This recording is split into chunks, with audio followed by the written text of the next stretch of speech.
नमस्कार, मैं हूं मृत्युंजय कुमार झा। शाम के 5:30 बज चुके हैं और अगले आधे घंटे तक आपके सवालों का सबसे बड़ा मंच तैयार है।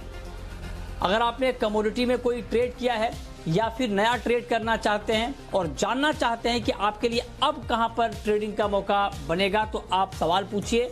नंबर आप नोट कर लें जिस नंबर पर आप सवाल पूछ सकते हैं, 022-2300-1634। इसके अलावा आप 022-2300-1635 पर भी अपना सवाल पूछ सकते हैं।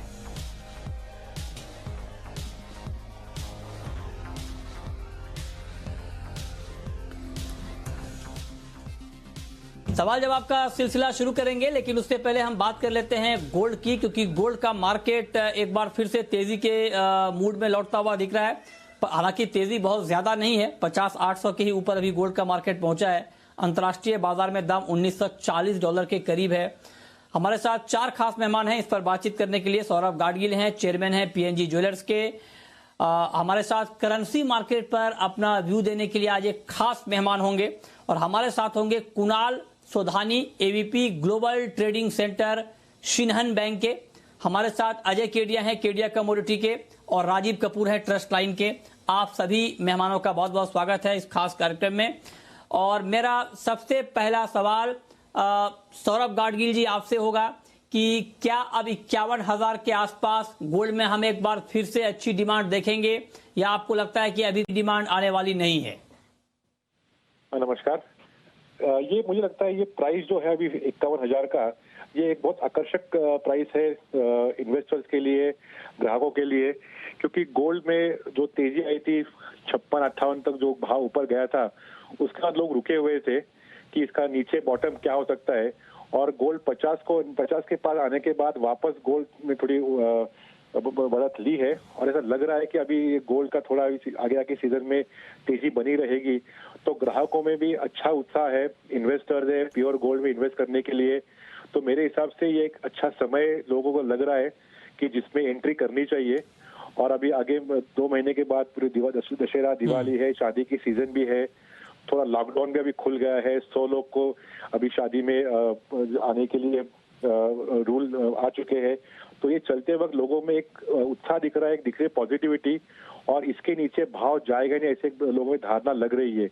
तो मेरे हिसाब से ये टाइम में भी एंट्री करनी चाहिए। और ये दिख भी रहा है कि ये समय में लोग आके अपने बुकिंग कर रहे हैं, कोई ज़ेवरात ले रहा है, कोई बुलियन ले रहा है, लेकिन खरीदी अच्छी हो रही है। और ऐसा अनुमान है कि दिवाली में लोगों का भाव ऊपर जा सकता है। नवंबर में US के इलेक्शन है, उस पर लोगों का ध्यान है। और जो चाइना और फिलहाल जो वर्ल्ड वाइड में जो इश्यूज हो रहे हैं, वो चलते गोल्ड में वापस तेजी की बहुत बड़ी संभावना है। तो मेरे हिसाब से ये समय अच्छा है गोल्ड में एंट्री करने का। लेकिन वापस मैं उतना ही कहना चाहूंगा कि गोल्ड में लॉन्ग टर्म इन्वेस्टमेंट की तरह से एंट्री करो, शॉर्ट टर्म प्रॉफिट बुकिंग या स्पेकुलेशन से दूर रहो, क्योंकि गोल्ड एक ऐसी कमोडिटी है जो अगर होल्ड करोगे तो उसमें अच्छा नफा आप जरूर कमा सकते हो।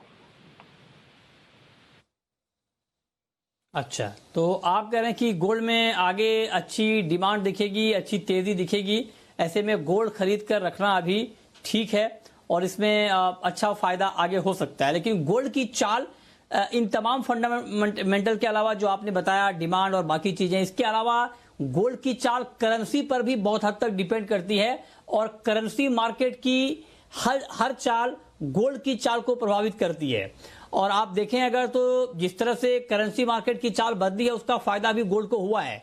तो करेंसी मार्केट पर अपना व्यू देने के लिए हमारे साथ कुणाल सोधानी जी हैं, AVP global trading centre Shinhan Bank के। सर, आपका भी बहुत बहुत स्वागत है। मेरा आपसे सवाल ये होगा, हम चूंकि गोल्ड के ऊपर बात कर रहे हैं और गोल्ड और करेंसी का आपस में गहरा रिलेशन है, आपका व्यू मैं पहले डॉलर के ऊपर पूछूंगा, फिर रूपी के ऊपर आऊंगा, क्योंकि ग्लोबली डॉलर का ज्यादा इंपैक्ट होता है गोल्ड के ऊपर। और डॉलर मार्च से अब तक करीब करीब 10% टूट चुका है और फेड की जो नई नीति है उसमें 0 इंटरेस्ट रेट को लंबे समय तक रखना है। इससे ये माना जाता है कि डॉलर और कमजोर होगा। तो आपका अपना अनुमान क्या है, अगले 2-3 महीने में डॉलर में और कितनी गिरावट हम देख सकते हैं? बहुत बहुत धन्यवाद आपका।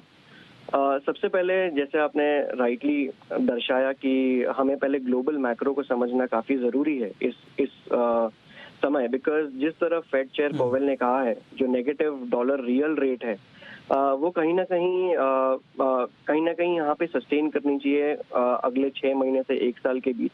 सो नेगेटिव इंटरेस्ट रेट सिनेरियो हम नहीं देख रहे। कहीं ना कहीं ये क्लियर फोकस दे दिया गया है कि एवरेज इन्फ्लेशन टारगेटिंग होगी एंड मैक्सिमम एम्प्लॉयमेंट पे फोकस किया जाएगा। तो ये दर्शाता है कि कहीं ना कहीं डॉलर इंडेक्स में वीकनेस जो है वो अभी भी हो सकती है, यहाँ से कहीं ज्यादा टूवर्ड 89 लेवल की तरफ भी हम देख सकते हैं डॉलर इंडेक्स को नीचे की तरफ जाते हुए। अगर हम कोई रिवर्सल की बात करें डॉलर इंडेक्स में, तो वो 94.5 के ऊपर अगर सस्टेन करता है तो ही मैं कहूंगा कि कोई ट्रेंड रिवर्सल जैसा हुआ है या डॉलर बुलिशनेस वापस आई है। हमें ये भी समझना होगा एट द सेम टाइम कि डोमेस्टिक मैक्रो किस तरह फंक्शन कर रहे हैं, बिकॉज हम कहीं ना कहीं ग्लोबली तो देख रहे हैं बट डोमेस्टिक इन्फ्लोज काफी ज्यादा हद तक आईएनआर को इन्फ्लुएंस कर रहे हैं, रुपी को इन्फ्लुएंस कर रहे हैं। तो अगर आप एफपीआई इन्फ्लो की बात करें हमारी डोमेस्टिक इक्विटी में, तो अगस्त महीने में ही हमने अराउंड 4.7 बिलियन डॉलर का इन्फ्लो देखा। ये इन्फ्लो कहीं ना कहीं सितंबर में भी हम एक्सपेक्ट कर रहे हैं, बट मैं ये नहीं कहना चाहता कि ये इन्फ्लो पहले भी नहीं थे जब हम अगर अप्रैल मई की बात करें, बट कहीं ना कहीं आरबीआई विजिलेंट था, कहीं ना कहीं आरबीआई का एक्टिव इंटरवेंशन देखा गया था, और जो एफएक्स रिजर्व में भी हमें दर्शाता है, जो 470 बिलियन डॉलर मार्च में थे, जहां से 535 बिलियन डॉलर तक वो ले गए। तो कहीं ना कहीं स्पॉट इंटरवेंशन था, बट आरबीआई की नीति यहाँ थोड़ी बदल गई है, बिकॉज कहीं ना कहीं यील्ड जो है 10 ईयर जीसेक हम देखें या लॉन्गर टेनर यील्ड देखें, वो अराउंड 4-5 सेशन में 40 बेसिस पॉइंट्स ऊपर चला गया था। तो ये एक्सेस आईएनआर लिक्विडिटी और जो इन्फ्लेशनरी प्रेशर है, ये कहीं ना कहीं आरबीआई को स्पॉट इंटरवेंशन से कहीं ना कहीं मूव करके बॉन्ड इंटरवेंशन या फॉरवर्ड। ठीक है, मैं उस पे आ रहा हूँ, बताइए।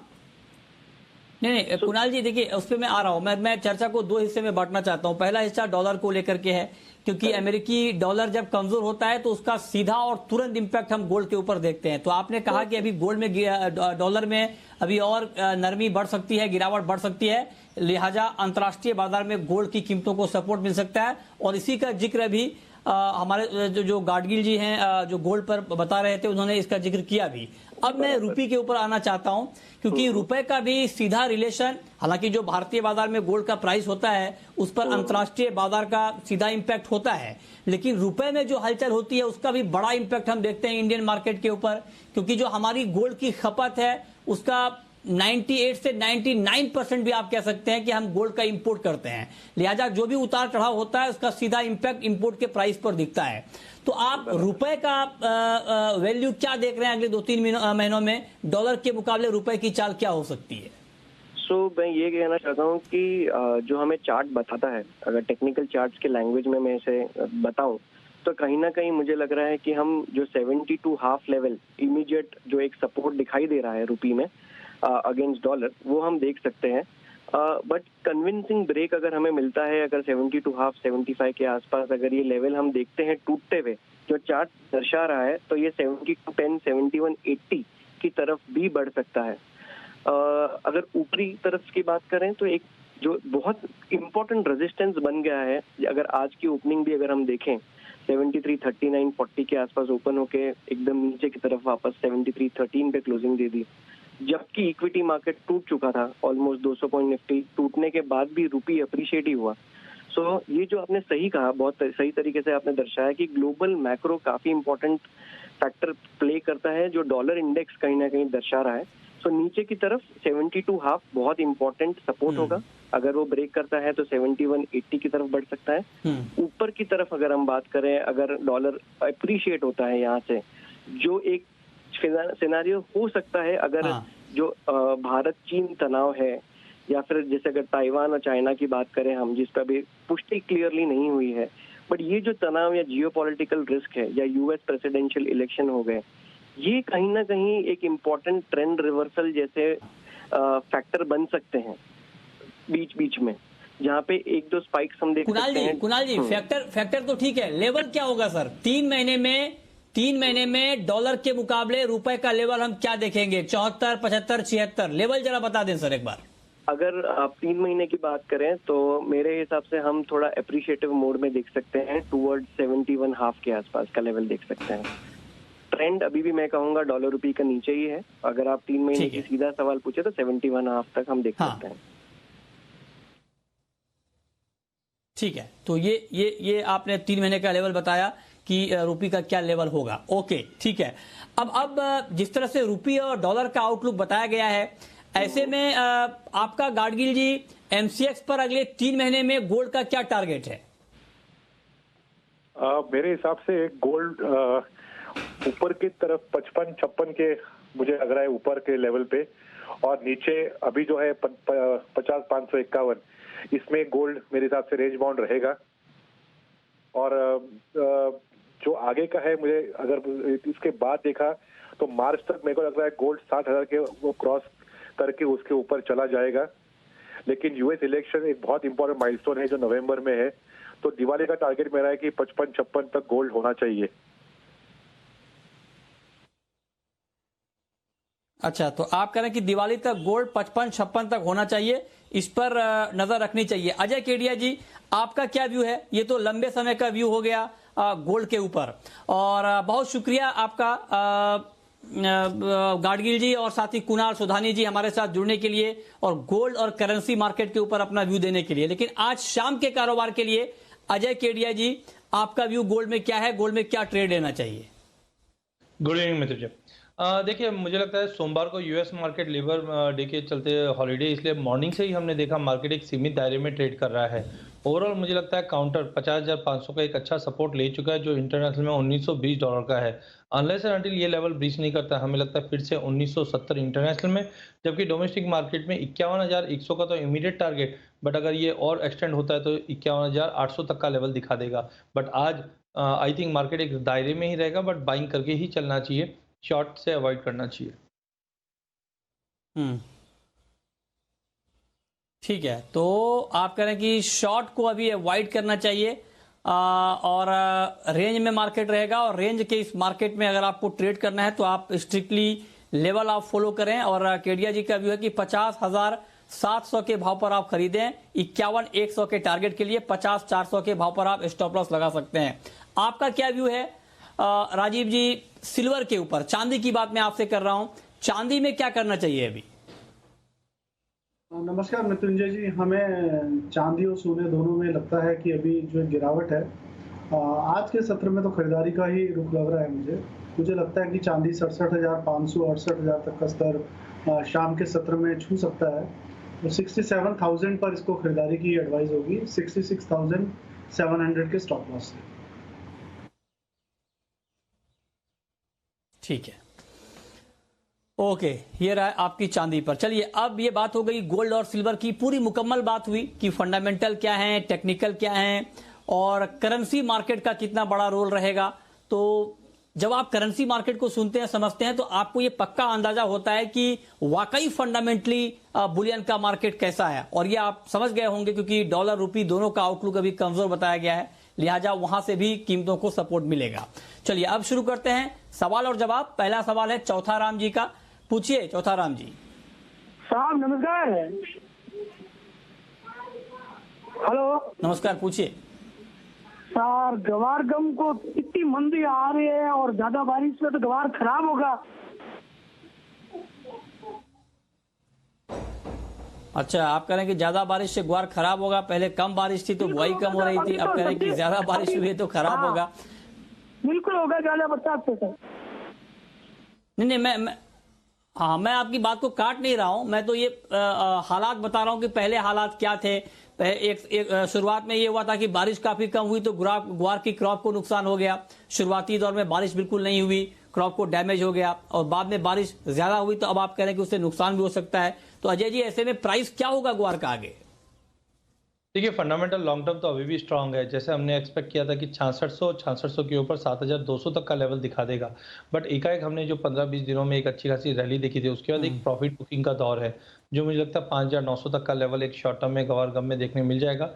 बट अभी भी long term medium term outlook positive है, तो 5900 तक का वेट करना चाहिए फ्रेश बाइंग के लिए। करंट मार्केट से मुझे लगता है कि थोड़ी बिकवाली की जा सकती है, जो 6050 से लेकर 5900 तक का लेवल देखने मिल जाएगा। ठीक है, तो आप कह रहे हैं शॉर्ट टर्म में थोड़ी गिरावट, लॉन्ग टर्म में तेजी ग्वार में दिखेगी। अगला सवाल माहेश्वरी जी का है, पूछिए माहेश्वरी जी। नमस्कार मथुर जी। हाँ सर, नमस्कार, पूछिए। कॉपर के बारे में पूछना था, क्या करना चाहिए सर कॉपर में आज? कोकुड कॉपर, हाँ जी सर। किसके बारे में जानना चाहते हैं आप, कॉपर के बारे में या कोकुड के बारे में? ओके, कॉपर के बारे में आप जानना चाहते हैं। कॉपर का मार्केट अभी आपको राजीव जी कैसा लग रहा है, और क्या अभी इंट्राडे में ट्रेड करना ठीक रहेगा कॉपर में? हाँ मृत्युंजय जी, इनफैक्ट सभी बेस मेटल्स में कल काफी सेलिंग आई थी, और कॉपर में थोड़ा पहले सेलिंग स्टार्ट हो गया था 3-4 दिन पहले ही बाकी बेस मेटल्स के मुकाबले। मुझे लगता है अभी कॉपर में इंट्राडे पॉइंट ऑफ व्यू से तो बिकवाली करके ही चलना चाहिए। 518 18.5 के आसपास भाव आए तो वहाँ सेलिंग कर सकते हैं। 520 रुपये से थोड़ा ऊपर का स्टॉप लॉस रख सकते हैं, 520 रुपये 40 पैसे 50 पैसे का। मैं समझता हूँ 514 515 तक के नीचे में लक्ष्य देखने को मिल सकते हैं। और 510 और 514 के बीच में मृत्युंजय जी फिर एक मेजर सपोर्ट है कॉपर में, तो अगर थोड़ा पोजिशनल बाय करना है तो वो उसके बीच में सोचा जा सकता है 505 के स्टॉप लॉस से। ओके, ये राय आपकी कॉपर के ऊपर है। अगला सवाल है नितिन का, पूछिए नितिन जी। बॉस, मुझे मेहनता के बारे में पता करना था। मेहनता में 1100 के रेट कब तक दिखाई दे जाएंगे? बताइए अजय जी, 1100 का लेवल मेंथा में कब तक दिख सकता है? देखिए, अगस्त मंथ में हमने काफ़ी बड़ी गिरावट देखी, जिस ढंग से अराइवल प्रेशर कंटिन्यू मार्केट में बना हुआ था। जैसे जैसे अनलॉकडाउन हो रहा है, धीरे धीरे हम देख रहे हैं डिमांड इंप्रूव हो रही है, पर टाइमिंग मुझे लगता है पिछले साल के मुकाबले इस बार क्रॉप अच्छी है और डिमांड एज ऑफ नाउ ज़्यादा पिकअप नहीं कर पा रही है। तो इनको नवंबर एंड से दिसंबर तक का वेट करना पड़ेगा। ट्रेड थोड़े से स्टडी है एज ऑफ नाउ। मुझे लगता है कि अक्टूबर एंड तक की बात करें तो 1040 1050 इंपॉर्टेंट रेजिस्टेंट है, वहां तक ही दिखा रहा है। बट हाँ, नवंबर एंड तक आपको 1100 का लेवल देखने मिल जाएगा। ठीक है, अगला सवाल है अशोक कुमार का, राजस्थान से हैं हमारे साथ। पूछिए अशोक कुमार जी। नमस्कार। तरह से है कि मेरे नमस्कार, को पूछिए। चना और सोयाबीन में बताओ जी, ऊपर में से क्या हो सकता है? ठीक है, बताइए राजीव जी, चना और सोयाबीन का प्राइस आगे क्या होने वाला है? और मृत्युंजय जी, जहाँ तक चने का सवाल है, चने में एक हमने अच्छा खासा बुल रन देखा और मुझे लगता है बुल रन अभी कंटिन्यू करेगा चने में। और मेरी एडवाइस रहेगी चने में अप्रोक्सीमेटली पोजिशनल बेसिस के लिए बाइंग करनी है तो 4800 4850 का एक वेट करना चाहिए, और 4800 4850 के बीच में इसमें बाय का पोजीशन ले सकते हैं, और इसमें स्टॉप लॉस रखना चाहिए 4700 का। मैं समझता हूँ ऊपर में जो बाजार है अराउंड 5100 5150 तक का भाव टच कर सकता है। जहाँ तक सोयाबीन का सवाल है, सोयाबीन में थोड़ा अभी सेलिंग प्रेशर देखने को मिल रहा है, बट 3900 एक अच्छा सपोर्ट लेवल है, तो उसके आसपास हम देख रहे हैं कि एक अच्छा सपोर्ट है, तो बाइंग एडवाइजेबल होगी अराउंड 3920 के आसपास। और स्टॉप लॉस जो है 3900 से थोड़ा नीचे रख सकते हैं, और टारगेट जो है 3970 4000 का रख सकते हैं।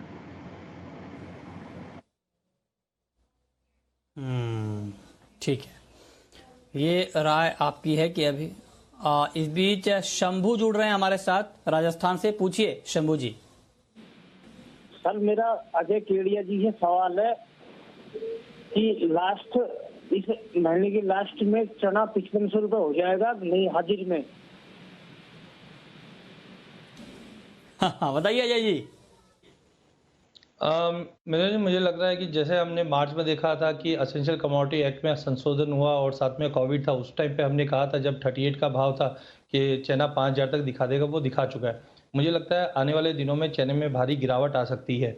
नो डाउट यहाँ से 100-125 की और तेजी मिल जाए 5000 5100 के बीच में, that will be a good level, because उसके 3-4 कारण है। हायर लेवल्स पे कोई भी कंपनी, चाहे दाल मिल है चाहे बेसन वाली कंपनी, कोई भी बाइंग नहीं आ पा रही। सेकेंडली, थोड़ा भी और भाव बढ़ता है तो इंपोर्ट्स में भी कुछ हम चेंजेस होते हुए देखेंगे। तो ओवरऑल मुझे लगता है हायर भाव की वजह से इस बार सोइंग जो अक्टूबर में होनी है वो भी बम्पर होनी है।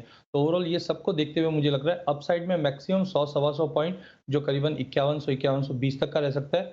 बाकी अगर हम सीजन तक की बात करें तो डाउन साइड में मुझे लगता है फिर से प्राइजेस 4400 तक के भी लेवल दिखा देंगे, तो बाइंग से थोड़ा बचिए। शॉर्ट टर्म में हो सकता है कि आपको 100-125 ओके। मिल जाए, बट लंबे समय में गिरावट रहेगी। ठीक है, तो आप कह रहे हैं कि लॉन्ग टर्म में गिरावट की संभावना है। अगला आगे बढ़ते हैं और अगला सवाल तेलंगाना से आ रहा है, पूछिए। हेलो हेलो, नमस्कार जी। जी पूछें। सर मेरा सवाल है गोल्ड नमस्कार, पर पूछिए। और जिंक पर है सर। गोल्ड और जिंक पर। ओके, गोल्ड और जिंक, जी पूछिए। इंट्राडे में क्या करना चाहिए ये दोनों कमोडिटीज से? इंट्राडे में गोल्ड में और जिंक में क्या करना चाहिए, बताइए राजीव जी। बिल्कुल इंट्राडे के पॉइंट ऑफ व्यू से क्या करना चाहिए गोल्ड में और जिंक में? मृत्युंजय जी देखिए, अभी 6 बजे के आसपास बहुत ही महत्वपूर्ण आंकड़े आने हैं अमेरिका के एम्प्लॉयमेंट से रिलेटेड, तो वो काफी हद तक गोल्ड और सिल्वर दोनों को बहुत इम्पैक्ट करेंगे वॉलेटिलिटी पॉइंट ऑफ व्यू से। हालांकि हमारा जो बायस है वो बाय साइड ही है, गोल्ड में भी और सिल्वर में भी। तो गोल्ड में अभी हमने जो कॉल सुझाया है वो अराउंड 50,750 पे बाय है, 50,620 का स्टॉप लॉस है और 50,950 पहला टारगेट और दूसरा टारगेट 51,150 के आसपास है। और अगर ये लेवल नहीं आते हैं आंकड़े आने के बाद और बाजार ब्रेकआउट की स्थिति दिखाता है, मीन्स ऊपर की तरफ चलता चला जाता है, तो अगर बाजार 51,150-200 के ऊपर सस्टेन कर जाता है तो उस स्थिति में भी बाइंग इसमें कर सकते हैं और उसमें 51,000 से नीचे का स्टॉप लॉस रखना है उस समय, और तब टारगेट रहेंगे 51,400-500 के। और जहां तक जिंक का सवाल है, जिंक में थोड़ा मुझे लगता है कि करेक्टिव फॉल चल रहा है तो बाजार नीचे में और फिसल सकता है। 192-9250 के आसपास नीचे में आ सकता है। 194 पे सेलिंग की एडवाइस होगी, 195 पे स्टॉप लॉस से। ठीक है, ओके, ठीक है, तो ये राय आपकी। लेकिन आगे बढ़ते हैं, रुक करते हैं अगले कॉलर का। अगला सवाल है श्रुति का, ओडिशा से हमारे साथ हैं, पूछिए श्रुति। हेलो सर, मैं राजीव जी से जानना चाहता हूँ अभी करंट लेवल में क्रूड में क्या करना चाहिए? करंट लेवल में क्रूड में क्या करना चाहिए, बताइए राजीव जी। बिल्कुल ताजा भाव पर, करंट मार्केट प्राइस पर क्रूड में क्या करना चाहिए? मृत्युंजय जी, क्रूड ऑयल ने काफी समय के बाद 3100 के नीचे एक ब्रेकडाउन दिखाया था और बाजार अराउंड 2950 तक भी नीचे में टूटा और वहां से एक रिकवरी आ रही है। मुझे लगता है बाजार फिर से एक 3000 के स्तर तक फिर से गिरावट दिखा सकता है। अराउंड 3060-3080 के बीच में इसमें सेलिंग की पोजीशन ले सकते हैं। स्टॉप लॉस 3100 से ऊपर का मेंटेन करना है, 3110 का स्टॉप लॉस रख सकते हैं, 3020 का टारगेट रहेगा। ठीक है, अगला सवाल है हैप्पी का, सिरसा से हैं हमारे साथ, पूछिए हैप्पी जी। सर जी नमस्कार जी। सर जी नमस्कार। नमस्कार, पूछिए। सर जी, कॉटन का भाव 6,000 रुपये आएगा, किसान है यहाँ। कॉटन का भाव 6,000 रुपए तक आएगा, क्या लगता है अजय जी? देखिए, अगर कॉटन की बात करें तो इस वक्त हमने देखा कि प्राइजेस में एक स्टेबिलिटी बनी हुई, इंटरनेशनल में भी हमने देखा कि प्राइजेस 64 सेंट के करीब है। बट ओवरऑल मुझे लगता है कॉटन के भाव में तेजी का ही रुख लग रहा है। डोमेस्टिक मार्केट में थोड़ा भी पुल बैक मिले, करीबन लेट से 17,000 के आसपास तो लेके चलना चाहिए। ओवरऑल मुझे लगता है कि अगले 2 महीने के अंदर 18 साढ़े 18 दिखा है। नो डाउट डोमेस्टिक मार्केट में इस बार स्विंग अच्छी हुई है, यील्ड में इंप्रूवमेंट दिखा रहे हैं, बट इंटरनेशनल डिमांड कंटिन्यू है जो प्राइजेस को सपोर्ट करेगी। तो अगले 1 महीना मार्केट कंसोलिडेशन करेगा, बट हम सितंबर एंड या अक्टूबर तक की बात करें तो प्राइजेस में धीरे धीरे तेजी का रुख बनना चालू हो जाएगा।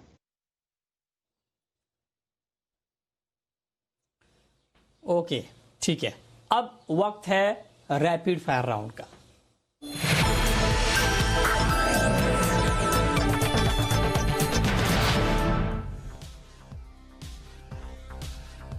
अजय जी, आपकी पहली रैपिड फायर कॉल। मुझे लगता है गोल्ड में आपको ध्यान रख के ट्रेड करना चाहिए। गोल्ड में 50,700 750 के करीब लेके चलिए।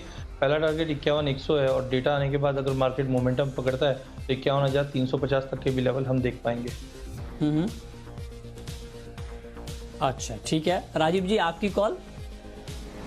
मृत्युंजय जी, कॉपर में बिकवाली की एडवाइस है अराउंड 518 पर, 520 रुपए 40 पैसे का स्टॉप लॉस, 514 रुपए का टारगेट। आपकी आखिरी call Ajay ji. Crude oil में हमने 2 दिन से काफ़ी अच्छी बिकवाली देखी है करंट मार्केट पे या 3050-60 के करीब भी हम बेच सकते हैं। नीचे में 2980 से 2940 तक के लेवल हम क्रूड ऑयल में देख पाएंगे। ठीक है, बहुत शुक्रिया अजय जी आपका और राजीव जी आपका हमारे साथ जुड़ने के लिए, बताने के लिए कमोडिटी में कहां पर कमाई के मौके बनेंगे।